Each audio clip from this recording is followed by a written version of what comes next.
वाह, क्या आईपीओ है। तो रोज की तरह शौर्य मेरे सहयोगी मेरे साथ मौजूद हैं। शौर्य, बताइए किस तरह का एक्शन आज देखने को मिला। पहले मेन बोर्ड पे बताइए कैसा एक्शन है। जी, मेन बोर्ड पर आज एक आईपीओ खुला है जो थोड़ा बड़े साइज का। हम काफी टाइम से देख रहे थे, छोटे छोटे आईपीओ आ रहे थे। आज एक बड़ा आईपीओ था, लगभग 2000 करोड़ के आसपास है, वो आरआर केबल। ये 13 से 15 सितंबर तक खुला रहेगा। इसका प्राइस बैंड है 983 से लेकर 1035 का, और कंपनी कुल 1964 करोड़ रुपए जुटा रही है। लेकिन इंपॉर्टेंट पॉइंट है नोट करने का ये है कि फ्रेश इशू उसमें सिर्फ 180 करोड़ का है और ऑफर फॉर सेल है 1784 करोड़ रुपए का। अब इसका मेजर रीजन जो इतना डिफरेंस है वो है जो एक प्राइवेट इक्विटी कंपनी है टीपीजी, वो अपने आप को एग्जिट कर रही है और उसका एग्जिट काफी प्रॉफिटेबल लेवल माना जा रहा है। उसने 2018 में 21% स्टेक लिया था 270 रुपीज के प्राइस पर, और अब अपना बेचने के बाद उनका 6% स्टेक बचेगा, वो 1035 के प्राइस पर। तो यानी उन्हें कह रहे हैं लगभग 4 गुना प्रॉफिट हुआ है इस एग्जिट पर इस कंपनी से, जो कि मेन रीजन है कि हम कंपनी देख रहे हैं, ये कंपनी आई है। और इसके बाद अगर टोटल प्रमोटर की होल्डिंग देखिए तो वो 66.42% से घटकर 62.77% आ जाएगी पोस्ट आईपीओ। इसका पहले दिन आज 12 बजे तक 9% भरा था। इसका जीएमपी चल रहा है 150 रुपीज़ का, जो इसे 14.49% के प्रीमियम पर लिस्टिंग दिखा रहा है। और ये जो इंडियन की वायर और केबल इंडस्ट्री की 5वीं बड़ी सबसे बड़ी कंपनी है। फाइनेंशियल्स पर नजर डालें तो इसके पिछले 4 साल में 15.8% से प्रॉफिट ग्रो हुआ है, और चॉइस ब्रोकिंग के हिसाब से इसका आरओई चल रहा है 15.4, जो कि एवरेज है इंडस्ट्री का 15.9।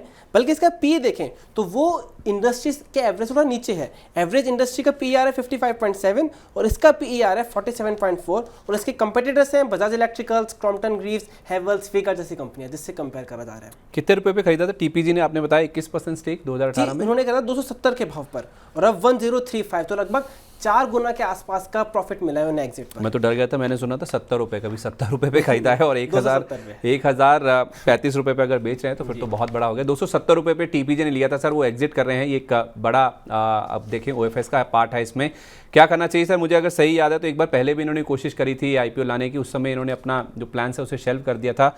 अब जिस भाव पे आ रहा है 1035 पे, आपकी क्या राय होगी? सब्सक्राइब करना चाहिए?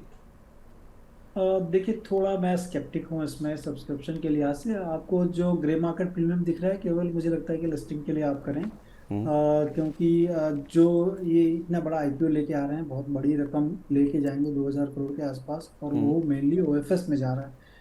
कंपनी के पास कुछ रिजर्व मतलब कुछ डेट भी थे, कंपनी चाहती तो उनको रिटायर कर सकती थी। लेकिन इसमें जो है प्रमोटर्स हिस्सेदारी बेच रहे हैं, टीपीडी बेच रहा है, तो कंपनी के लिए तो कुछ ध्यान रखो। बहुत ही कम दिया इन्होंने कंपनी को पैसे, और कंपनी के पास डेट थे, उससे हो सकता है कि इनके ऑपरेटिंग मैट्रिक्स काफ़ी अच्छी हो सकती थी, जो कि इनके पर प्रॉफिट पर्कुलेशन इन्वेस्टर के लिए अच्छा हो सकता था। इसीलिए मुझे और बहुत ज़्यादा डिस्काउंट हमको जो है इनके पीएस से बहुत ज़्यादा नहीं मिल रहा है। तो मुझे लगता है कि बहुत ज़्यादा गेन की उम्मीद ना करें। मुझे लगता है लिस्टिंग गेन के लिए आपको अप्लाई करना चाहिए। अदरवाइज अगर मुझे आप पोर्टफोलियो के लिए बात करें तो मैं ऐसी कंपनी को जगह नहीं दूंगा। पोर्टफोलियो में नहीं रखना है, लंबी अवधि के लिए नहीं खरीदना है, केवल लिस्टिंग गेन अगर आप लेना चाहते हैं तो उसके लिए आप चाहें तो इसमें पैसा लगा सकते हैं। अब तो वैसे भी वो ड्यूरेशन छोटी हो चुकी है। आई थिंक रत्नवीर प्रिसिशन पहला स्टॉक था जिसने T+3 सिस्टम में लिस्टिंग कराई है।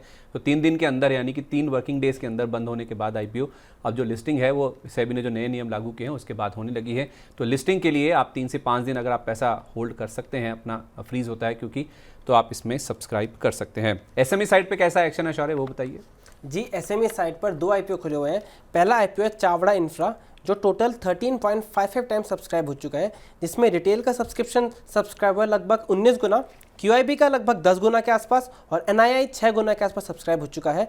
और इसका अगर हम जीएमपी पर नजर डालें तो जीएमपी चल रहा है इसका 50 रुपये, 65 रुपीज़ के इशू प्राइस पर, जो इसे लगभग 77% के प्रीमियम पर लिस्टिंग दिखा रहा है। और दूसरा है Kundan Edifice. Kundan Edifice total थोड़ा कम सब्सक्राइब हुआ है, ये 1.88 टाइम सब्सक्राइब हुआ है, जिसमें रिटेल का सब्सक्रिप्शन 3.45 टाइम सब्सक्राइब हुआ है, और एनआईआई अभी 0.31% भरा है। ये जो कुंदन एडिफिस है ये 15 सितंबर तक खुला रहेगा, और जो चावड़ा इंफ्राटेक है वो कल बंद हो जाएगा, यानी 14 सितंबर को। और कुंदन एडिफिस का जीएमपी देखें तो वो भी थोड़ा कम चल रहा है, वो 91 के इशू प्राइस पर 30 रुपीज़ का जीएमपी चल रहा है, जिससे 32.97% के प्रीमियम पर लिस्टिंग दिखा रहा है। ओके, तो यहाँ पे 33% के आसपास जीएमपी शो कर रहा है कि कुंदन एडिफिस में पैसा बन सकता है।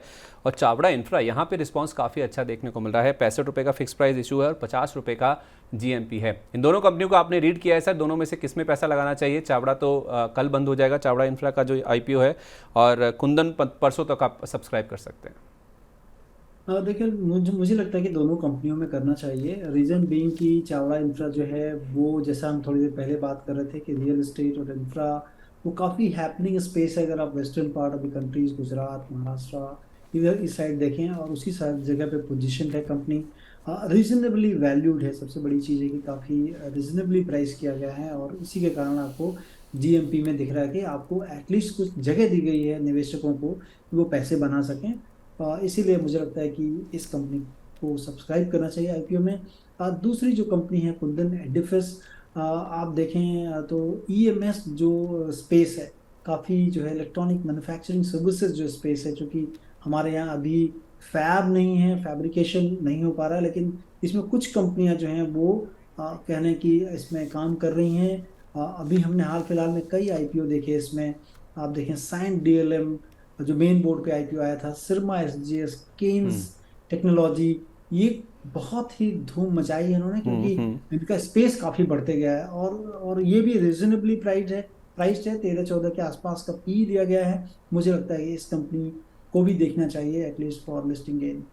ठीक है, तो दोनों कंपनियां अच्छी हैं, चावड़ा इंफ्रा भी और ये जो एडिफिस नाम की कंपनी है, इसमें भी आप चाहें तो पैसे लगा सकते हैं, क्योंकि जिस स्पेस में ये है वहाँ पे हाल फिलहाल जो आईपीओ आए थे मेन बोर्ड पे, वहाँ पे काफ़ी अच्छा पैसा बना है। तो हो सकता है कि यहाँ पे भी आपका पैसा बन सकता है, तो आप इसमें सब्सक्राइब कर सकते हैं। शौर्य, बहुत बहुत धन्यवाद सारे आईपीओ के बारे में हमें जानकारी देने के लिए, और आज हमारे साथ जुड़ने के लिए और सारी डिटेल्स शेयर करने के लिए। वाह, क्या आईपीओ है!